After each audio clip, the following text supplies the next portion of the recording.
नमस्कार दोस्तों, मैं व्यूअर वाजपेयी आप सबका एक बार फिर स्वागत करता हूं यूपी रेगुलर क्लासेस की इस ऑनलाइन प्लेटफॉर्म। आज हम लोग बात करेंगे, इस वीडियो में बात करेंगे हम लोग मुगल काल से संबंधित पीवाईक्यू क्वेश्चनों में। आप जब क्वेश्चन कर रहे होगे तो आपको निश्चित, यदि आपने पिछले वर्षों में पिछले महीनों में एग्जाम दिया है तो क्वेश्चन निश्चित ही आपको टकराए होंगे। और आप इस बात का भी विश्वास रखिएगा कि जब आगामी एग्जाम आप जो भी दोगे उसमें भी क्वेश्चन निश्चित ही टकराएंगे और उसकी व्याख्या को आप अच्छे से समझिएगा। शुरू कर रहे हैं। जैसा कि पहला क्वेश्चन कह रहा, बाबर मुगल काल की स्थापना किसने की? तो बाबर ने की। बाबर ने की, ठीक, मुगल काल की। ठीक, कह रहा बाबर को भारत पर आक्रमण करने के लिए आमंत्रित करने वालों में से एक आलम खां था। ये आलम खां कौन था? ये आलम खां था चाचा किसका? इब्राहिम लोदी का। इब्राहिम लोदी का क्या था? चाचा था। दूसरी बात, एक पंजाब के सूबेदार थे जो इनके दोस्त थे आलम खां के, नाम था दौलत खां। दौलत खां, ठीक। और दौलत खां का पुत्र था, नाम था दिलावर खां। दिलावर खां, ठीक। इब्राहिम लोदी के चाचा आलम खां, दौलत खां, दिलावर खां ने एक गुट बनाया। दिलावर खां बाबर के पास जाता है और उसे भारत में आक्रमण करने के लिए आमंत्रित करके आता है, क्योंकि बात कही थी दौलत खां ने, और दौलत खां से किसने कही थी? चाचा आलम खां ने। तो अब उसको देखो क्वेश्चन कौन सा सही आएगा। कह इब्राहिम लोदी के संबंधी थे आलम खां, बिल्कुल संबंधी थे। तथा वह दिल्ली के राज सिंहासन के दावेदार थे, हाँ, राज सिंहासन पाना चाह रहे थे। ठीक है, इब्राहिम लोदी के संबंधी थे जिनसे दुर्व्यवहार किया गया था तथा उसे देश से निष्कासित कर दिया था, ऐसा कुछ ना था। पहले ही ऑप्शन सही है, बाकी कोई मतलब की नहीं। ठीक, अगला क्वेश्चन, अफगानिस्तान पर आधिपत्य के समय बाबर को किसने भारत पर आक्रमण करने के लिए आमंत्रित किया था? तो याद रखना है, उसमें तीनों की बात थी, तो दौलत खां ने अपने पुत्र दिलावर खां को बाबर के पास भेजा था। अगला क्वेश्चन, मध्यकालीन भारत के मुगल शासक वस्तुतः थे तो चगताई तुर्क के। किसके थे? चगताई तुर्क के थे। अगला क्वेश्चन, इनमें से किसने बाबर को सर ए पुल या सराय पुल के युद्ध में पराजित किया? याद रखना है, शैबानी खां ने। और ये शैबानी खां वही व्यक्ति था जिसने बाबर को तुगलमा नीति सिखाई थी। बाबर को कौन सी नीति? तुगलमा नीति सिखाई थी। सराय के पुल में क्या हुआ था कि बाबर की बहन थी, नाम था खाने जादा का अपहरण कर लेता है कौन? शैबानी का। और खाने ज्यादा अपने कुशल चातुरता से शैबानी खां से शादी कर लेती है और बाबर शैबानी का ये संबंधी हो जाते हैं। तो याद रखना कि शैबानी खां पहले बाबर का विरोधी रहा और फिर बहनोई बन गया, तो इसने तुगलमा नीति सिखाई। तो बाबर को तुगलमा किसने सिखाई? तो शैबानी खां ने सिखाई। ठीक, नेक्स्ट क्वेश्चन की बात करें, कह रहा किस मुगल शासक ने भारत में ऑटोमन युद्ध पद्धति को अपनाया? तो बाबर ने। ऑटोमन क्या है? तुगलमा नीति। ऑटोमन पद्धति क्या है? तुगलमा नीति। ये क्या होती है तुगलमा नीति? कि पहले तो ऐसे सजाने की ये, और दूसरा क्या होता है कि पीछे की ओर हटते जाना, और ऐसे इधर से अन्य सैनिक आते रहेंगे, पहाड़ी क्षेत्र से अन्य सैनिक आते रहेंगे और ऐसे घेर लेंगे। ये थी तुगलमा नीति। ठीक, और क्या था? बाबर ये सेना को पीछे करना। बाबर क्या करता था? ऐसे गड्ढे खुदा देता था, गड्ढे बड़े बड़े, और उसमें घास फूस मिट्टी डला देता था। ठीक, तो आगे वाली सेना उसमें खत्म हो जाती थी। सेना डरी सहमी हो जाती थी, तब तक ये पीछे से आक्रमण कर देते थे। तो ये थी तुगलमा नीति। नेक्स्ट क्वेश्चन की बात करें, पानीपत का प्रथम युद्ध किसके मध्य हुआ था? तो पानीपत का प्रथम युद्ध हुआ था बाबर और इब्राहिम लोदी वंश का अंतिम शासक इब्राहिम लोदी व बाबर के मध्य। ठीक, इब्राहिम लोदी दिल्ली सल्तनत का एकमात्र ऐसा शासक बना जिसकी मृत्यु युद्ध क्षेत्र में होती है। नेक्स्ट क्वेश्चन की बात करें, पानीपत के युद्ध में बाबर की जीत का मुख्य कारण क्या था? बाबर की जीत का मुख्य कारण उसकी सैन्य कुशलता थी। ठीक, अगले क्वेश्चन की बात करें, बाबर की इब्राहिम लोदी पर विजय का कारण क्या था? तो कुशल सेना नायक किसका? बाबर का कुशल सेना नायक। इब्राहिम लोदी कमजोर ना था, इतना भी कमजोर ना था कि ऑप्शन में सी नंबर कर दें। ठीक, तोप खाना ही केवल मुख्य कारण ना था, उसका कुशल सेना नेतृत्व जो था बाबर का, वो बहुत बढ़िया था। नेक्स्ट क्वेश्चन, निम्नलिखित में से किस युद्ध में एक पक्ष द्वारा प्रथम बार तोपों का प्रयोग किया गया था? तो पानीपत के प्रथम युद्ध में, पानीपत के प्रथम युद्ध में। ठीक, प्लासी का युद्ध कब होता है? तो 23 जून 1757, याद रखना है। प्रथम युद्ध कब होता है पानीपत का? तो 1526। ठीक, खानवा का युद्ध कब होता है? तो 1527। पानीपत का तीसरा युद्ध कब होता है? 1761। ये सब याद रखने हैं। अगला क्वेश्चन, पानीपत की पहली लड़ाई में बाबर ने किसको हराया था? तो इब्राहिम लोदी को हराया था। अगला क्वेश्चन, किस वर्ष बाबर ने सुल्तान इब्राहिम लोदी को हराया? तो पानीपत का प्रथम युद्ध कब हुआ? 1526 में। सुमेलित करना है, कह रहा कौन सुमेलित नहीं है? पानीपत का प्रथम युद्ध 1526 में। ठीक है, खानवा का प्रथम युद्ध 1527 में, बिल्कुल सही है। किसके मध्य? महाराणा सांगा के मध्य, महाराणा सांगा के मध्य, महाराणा सांगा पराजित होते हैं। घाघरा का युद्ध, घाघरा का युद्ध 1529, बिल्कुल सही है। चंदेरी का युद्ध, चंदेरी का युद्ध 1528, चंदेरी 1528, और 1528 किसके मध्य? तो चंदेरी का युद्ध हुआ था मेदिनी राय, मेदिनी राय के मध्य हुआ था। ठीक, अगले क्वेश्चन की बात करें हम लोग, अगले क्वेश्चन की बात करें, कह निम्न पर विचार कीजिए, समझना है। कह बाबर के भारत में आने के फलस्वरूप कौन कौन सी बातें हुई? उपमहाद्वीप में बारूद के उपयोग की शुरुआत हुई, ऐसा नहीं था। इसका प्रयोग 13वीं सदी में दिल्ली सल्तनत के दौरान किलों को तोड़ने में किया गया। फिर कह रहा है कि इस युद्ध की स्थापत्य कला में मेहराब और गुम्बद बनने की शुरुआत हुई, ऐसा कुछ नहीं, इल्तुतमिश के समय ही मेहराब और गुम्बद बनने लगे थे दिल्ली सल्तनत के दौरान। कह रहा है इस युद्ध में तैमूरी राजवंश स्थापित हुआ, बिल्कुल है, तैमूरी राजवंश स्थापित हुआ। कहा जाता बाबर तैमूर वंश की तरफ से 5वीं पीढ़ी का और चंगेज खां के वंश की तरफ से 14वीं पीढ़ी का था।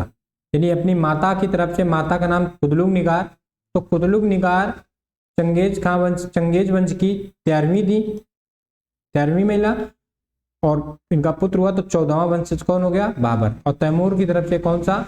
इसके पिता नाम था मिर्जा उमर शेख, और उमर शेख का पुत्र हुआ तो कौन सा? उमर शेख किस पीढ़ी के? तो 4थी पीढ़ी के। 5वीं पीढ़ी का कौन हो गया? बाबर।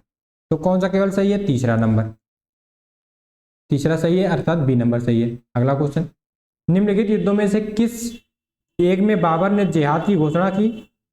खानवा के युद्ध में, खानवा के युद्ध में जिहाद की घोषणा की। ठीक, अगला क्वेश्चन, राणा सांगा ने निम्नलिखित युद्धों में से किसमें बाबर के विरुद्ध लड़ाई की? खानवा के युद्ध में 1527 का। मेवाड़ के जिस राजा को 1527 में खानवा के युद्ध में बाबर ने हराया था वह कौन था? तो महाराणा सांगा जी थे। नेक्स्ट क्वेश्चन, खानवा के युद्ध में कौन पराजित हुआ था? तो खानवा के युद्ध में राणा सांगा। बाबर से जब भी क्वेश्चन महत्वपूर्ण बनने की बात होती है तो उसके चारों युद्धों की बात जरूर बनती है, या तो सम्मिलित करने में रख देगा या तो एक एक युद्ध का जिक्र कर देगा। सबसे पहला क्वेश्चन यही बनता है। ठीक है, फिर इसके बाद और अन्य क्वेश्चन बनते हैं। कह रहा बाबर ने मुगल शासक बनने पर जहुरुद्दीन मोहम्मद बाबर के नाम से शासन व्यवस्था संचालित की थी। अगला, बाबर ने सर्वप्रथम बादशाह की उपाधि धारण की थी कब? तो 1507 में काबुल विजित करने के बाद बादशाह की उपाधि धारण की थी। अगला क्वेश्चन, बाबर के साम्राज्य में सम्मिलित थे कौन कौन सम्मिलित थे? काबुल क्षेत्र बिल्कुल था, पंजाब क्षेत्र बिल्कुल था, क्योंकि भारत पे आक्रमण करने का जो बाबर का अभियान था वो 5वां था। पहला कब किया था उसने? तो पहला उसने किया था बाजौर या भेरा का युद्ध 1519 के आसपास, या भेरा का, बाजौर या भेरा का। दूसरा सियालकोट का, सियालकोट का, ठीक, सियालकोट का किया था उसने। तीसरा किया था सिंध का, सिंध का। चौथा पंजाब का, चौथा पंजाब का। ठीक, 5वां कौन सा? तब पानीपत का। तो पानीपत का बाबर का भारत में कौन सा अभियान था? तो 5वां अभियान था। इससे पहले कौन था? तो ये चौथा, ये तीसरा, ये दूसरा, ये पहला। तो कभी आपसे ये ना पूछेगा, बहुत ज्यादा क्वेश्चन जब बनाएगा तो पूछेगा, अन्यथा ये पूछ सकता है कि बाबर का भारत पे पानीपत का अभियान किस क्रम का था? तो 5वें क्रम का था। तो पंजाब था। आधुनिक उत्तर प्रदेश का क्षेत्र बिल्कुल था, आधुनिक उत्तर। आधुनिक राजस्थान का क्षेत्र, आधुनिक राजस्थान का क्षेत्र ना था। बाबरनामा जो उसकी पुस्तक है तुर्की भाषा में लिखी थी, बाद में फारसी भाषा में अनुवादित की गई। तो बाबर ने अपने बाबरनामा में या तुजु के बाबरी में आधुनिक राजस्थान का वर्णन नहीं किया था। अगला तो कौन सा सही हो जाएगा? 1, 2, 3।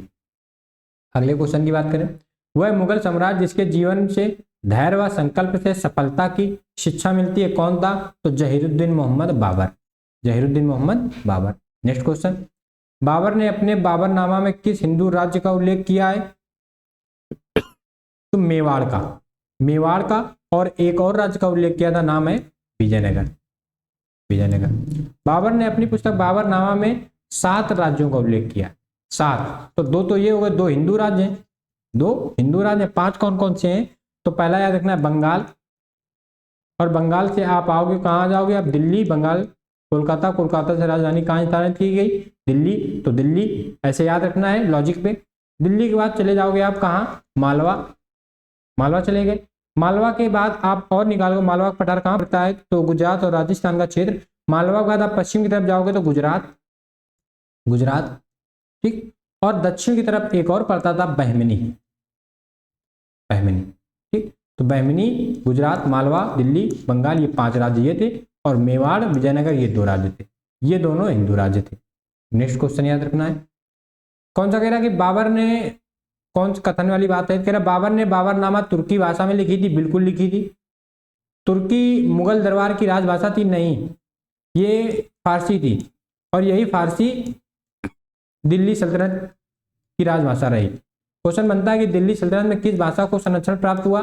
फारसी को, और वही मुगल में रहे, ठीक। बाबर ने लिखी थी अपनी बाबरनामा पुस्तक तुर्की में, लेकिन वो बाद में अनुवादित की गई थी पायंदा खां द्वारा, जौना खां द्वारा, किसमें? फारसी भाषा में। अकबर ने कराई थी, हुमायूं ने कराई थी। अगला क्वेश्चन की बात करें, 1 मिनट, तो इसी का आप देख सकते हो क्या कौन सा सही हो जाएगा? ए तो सही है, लेकिन आर गलत है, यानी सी नंबर। अगले क्वेश्चन में हम लोग चले, तुजु के बाबरी किस भाषा में लिखा गया था? तो तुजु के बाबरी बाबर की आत्मकथा तुर्की भाषा में लिखा गया था, सी नंबर। अयोध्या स्थित बाबरी मस्जिद का निर्माण किसने कराया था?